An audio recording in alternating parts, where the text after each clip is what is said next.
Garcia Arsenal. Ako din po, si Nicole Pardo Barriga. At ako naman si Claire Bataluna. Ako ay si Josie Shadala Priano at Jayan Tia Bordo.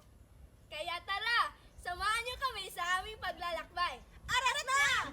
At ang budget namin ngayon ay 200 piso at nag-arkila po kami ng 2 motorsiklo na may tagdadalawang angkas.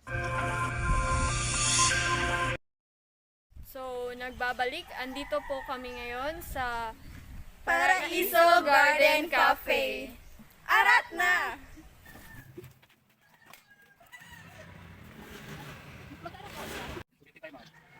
Ang course 25, may entrance 25. Tapos 25 ka lang.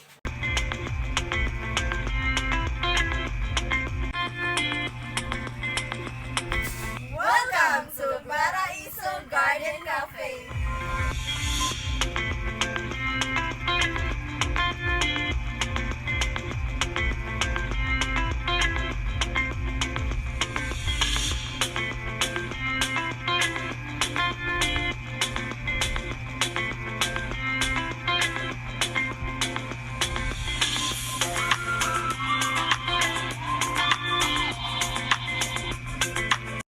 So, hi guys, andito na kami ngayon sa Kubo at magpapahinga muna kami pansamantala at mamaya rin ay itutour namin kayo dito sa buong Paraiso Garden Cafe.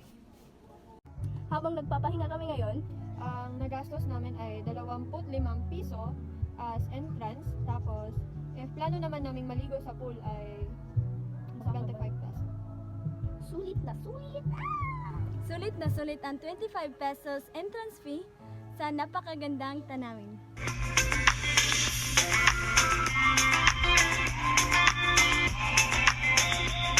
Ngayon ay lilipat kami ng pwesto dahil sobrang init dito. My God!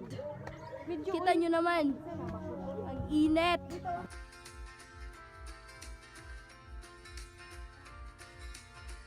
Paraiso nga talaga dahil pagpasok pa lang namin ay bumungad agad ang mga magagandang tanawin dito sa Paraiso Garden Cafe. Pagkatapos namin makapagpahinga, agad naming linibot at inaliw ang aming mga sarili sa buong garden cafe.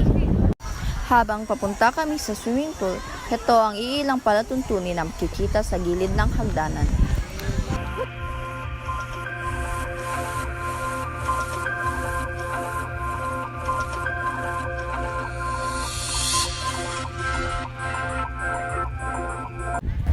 Heto na kami ngayon sa swimming pool. Makikita sa kabila ang banyo. Ang kanilang pool ay nagkakalayong 4 to 6 feet. Meron din silang jacuzzi dito. Makikita naman sa taas ang bar. Subalit hindi namin ito nalibot sa kadahilan ng 18 pataas ang pwede lang pumasok rito. Makikita na ang kanilang mga arkitektura rito ay gawa talaga ng Pilipino. Meron din ditong duyan na makikita ang tanawin sa kabilang bundok.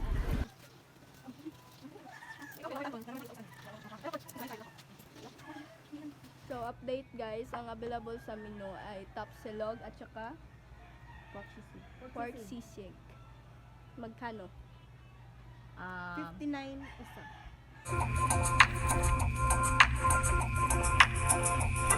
Kain. Rating. Sabi ka guys? 8 na lang yung overtime. Pusing na lang. Ikaw.